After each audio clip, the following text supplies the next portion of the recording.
Bom dia, a minha apresentação é sobre xerostomia e problemas dentários em paciente de radiação de cabeça e pescoço. O meu nome é Chelsea Uramoto Barbosa, o meu professor supervisor é André Luiz Sena Guimarães e esse trabalho corresponde à disciplina isolada Tópicos Especiais em Odontologia Oncológica.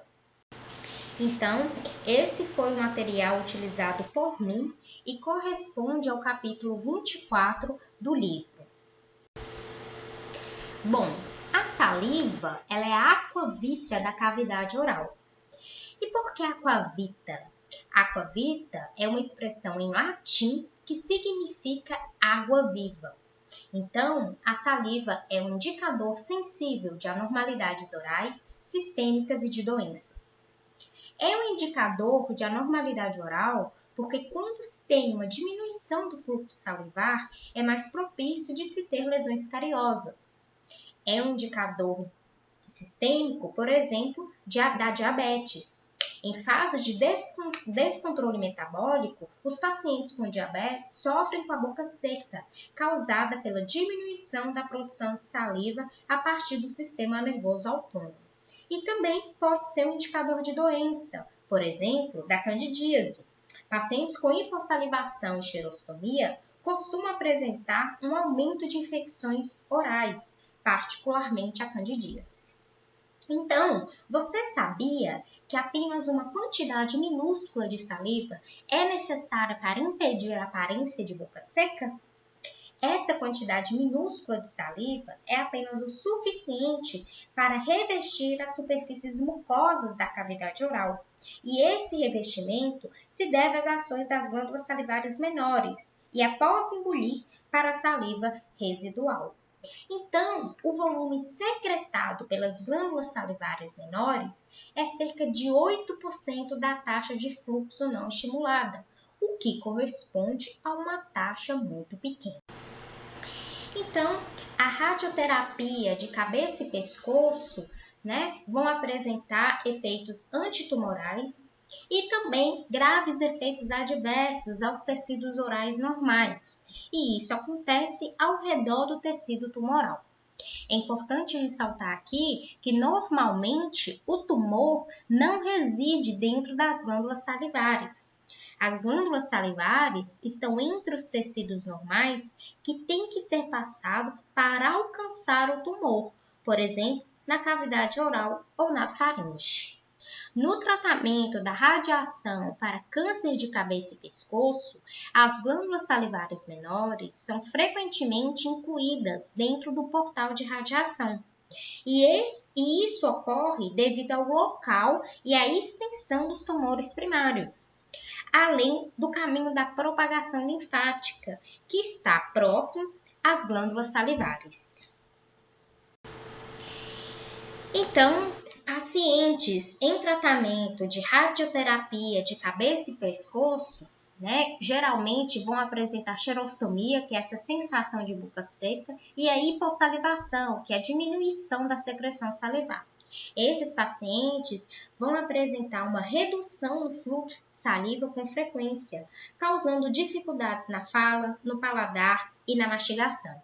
Além disso, pacientes desdentados podem ter dificuldade ao usar dentaduras e é muito comum os pacientes relatarem formigamento e sensações de queimação da mucosa oral e principalmente na língua. Além disso, pode apresentar também mucosite em combinação com as mudanças na saliva. Nessa imagem ao lado, ilustra uma boca saudável e outra com problema. É possível perceber que na boca com problema, os lábios estão mais fissurados e o dorso da língua mais seco e mais vermelho, como resultado de uma infecção fúngica secundária, que é a candidíase eritematosa. Bom, os sinais clínicos associados à secura oral podem ser observados nos tecidos moles e duros da boca e nas glândulas salivares. Na figura 1, por exemplo, a mucosa oral pode aparecer seca, pálida e apresentar cárie dentária, especialmente nas margens cervicais dos dentes. Já na figura 2, os lábios estão fissurados e apresenta descamação na comissura da boca, que é a quelite angular. Já na figura 3, a borda lateral da língua, assim como o dorso da língua na figura 4, podem aparecer mais com aspecto avermelhado, como resultado de uma infecção fúngica secundária. Além disso, esses pacientes que estão fazendo esse tipo de tratamento pode ter também problemas dentários, o que é muito importante, ter um cuidado especial a esses pacientes. Então, a falta de cuidado na triagem dentária torna os pacientes propensos a desenvolverem a osteoradionecrose. Então, no início, é muito importante fazer essa triagem, avaliar se o paciente precisa de uma adequação do meio, se precisa fazer algum tratamento restaurador, ou até mesmo tratamentos mais invasivos, como extração e tratamento endodôntico, que deve ser feito antes de iniciar a radioterapia, para evitar vários problemas, como a osteoradionecrose e a cariporradiação. Então, com esse tratamento da radioterapia, ocorre uma diminuição do fluxo salivar, diminuição do pH da saliva, uma diminuição da presença de imunoproteínas preventivas da cárie, o que vai contribuir para o aumento de bactérias acidogênicas e cariogênicas, resultando no aumento de lesões cariosas, como mostrado na figura, e também, como mostrado na figura, o surgimento de infecções oportunistas, como a candidíase. Então, as lesões cariosas, elas ocorrem em áreas de boca, que são normalmente imunes à cárie dentária. Na figura 1, geralmente a lesão cariosa ocorre na região cervical dos incisivos e caninos. Em sequência, progride para o interior do dente. Na figura 2, é uma lesão generalizada que afeta primeiro a face vestibular e posteriormente a face lingual ou palatina da coroa do dente. Já na figura 3, é um tipo mais severo da lesão, porém é menos frequente. E consiste em uma lesão cariosa em toda a coroa do dente. Aqui nós percebemos, que acompanha as superfícies incisais, oclusais, que é um caso mais severo mesmo. Então, a candidíase oral, ela constitui uma das infecções oportunistas, como eu havia mencionado, no slide anterior, mais frequentes em pacientes oncológicos, em virtude dos tratamentos antineoplásicos. A candidíase, ela pode ser causada pela baixa de imunidade, também pode ser causada devido à xerostomia, à hipossalivação e, como mostrado na figura 2, pode ser causado devido ao uso de prótese, pela má higiene e também em pacientes que dormem com as próteses. Então, aqui eu coloquei o tratamento da candidíase, que é através de antifúngicos tópicos, como a nistatina, é uma suspensão oral, então o paciente vai fazer o bochecho, e o miconazol, que é aconselhado para pacientes que usam prótese, que deve aplicar na superfície interna da prótese antes de colocar na boca. E também a esses pacientes que usam prótese, a prótese deve ser desinfetada durante a noite com dicloronato de clorexidina 0,2%.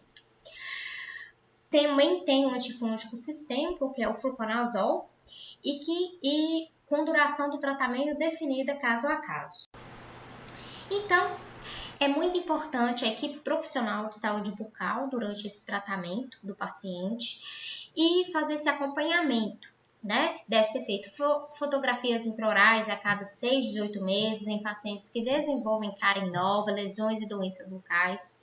Pacientes que usam prótese devem ter as mucosas avaliadas a cada 3, 4 meses. Prescrição de géis de fluoreto não ácido e ou soluções para aqueles pacientes que apresentam uma secura oral severa. Aqui, esses géis de fluoreto, eles tentam, auxiliam no combate a essas lesões cariosas. E os pacientes, eles devem ser aconselhados a seguir uma dieta que evita alimentos cariogênicos. Aqui é importante a gente destacar, a importância desse tratamento multidisciplinar, que entra aqui a figura da nutricionista, para estar fazendo esse acompanhamento individual da dieta do paciente. E o uso crônico de álcool e cafeína pode aumentar a secura oral e devem ser. Então, o tratamento para a xerostomia e a hipossalivação, eles vão desde técnicas mais simples até as mais elaboradas, como, por exemplo, aqui, técnicas de estimulação mastigatória através das gomas, pastilhas ou balas. Pode ser também goles frequentes de água durante o dia. Aqui a gente recomenda também que antes do paciente estar engolindo essa água, que ele faça o bochecho antes de engolir para estar umidificando a mucosa. Pode ser prescrito também o uso da saliva artificial e o uso de auxiliares farmacológicos, como a pilocarpina e a cevimeline. Né? Esses medicamentos eles têm alguns efeitos colaterais, mas raramente são graves. Né? Pode apresentar sudorese, rubor, urgência urinária e desconforto gastrointestinal. Então, a pilocarpina, 5 a 7 miligramas, administrada 3 ou 4 vezes ao dia, e a cevimeline, 30 mg. E os tratamentos para xerostomia e hipossalivação mais elaborados, nós temos a transferência cirúrgica de uma glândula submandibular para o espaço submentoniano, não incluído na radiação portal de ação. Também temos a terapia de células-tronco, capaz de restaurar a homeostase do tecido após a radiação, aumentando o potencial regenerativo das glândulas salivares. E temos a técnica que é muito utilizada por nós lá no hospital do Gilson Godinho, que é a laser terapia de baixa potência, e tem mostrado grande benefício. Os pacientes, eles relataram, né, que essa técnica ela ajudou muito no combate não só do controle não apenas da hipossalivação, da xerostomia, mas também, né, no controle das mucosites, da candidíase. Aqui eu trouxe umas fotografias dos atendimentos que nós fazemos lá no Hospital do Gilson Godinho, que é feito por mim, pela Larissa, pela Cristina, por André, e mostrando também, é importante ressaltar aqui, essa importância da figura do cirurgião dentista no ambiente hospitalar, que deve ser feita através até desse primeiro contato, da triagem dos pacientes, né, avaliando a necessidade de fazer uma adequação do meio e também no controle de infecções oportunistas, né, no controle das mucosites, no controle da saliva. Isso tudo vai auxiliar nessa qualidade de vida do paciente. Então, a minha conclusão é que a xerostomia e a hipossalivação são muitas vezes um problema ao longo da vida em pacientes irradiados de cabeça e pescoço. Nesse sentido, esses pacientes precisam de cuidados bucais de suporte adicionais pela equipe odontológica, na tentativa de auxiliar na sua qualidade. Essa foi a referência utilizada por mim, como eu mencionei no início da apresentação. E para finalizar, eu deixo essa mensagem aqui, que nenhum obstáculo será grande se a sua vontade de vencer for maior. Muito obrigada!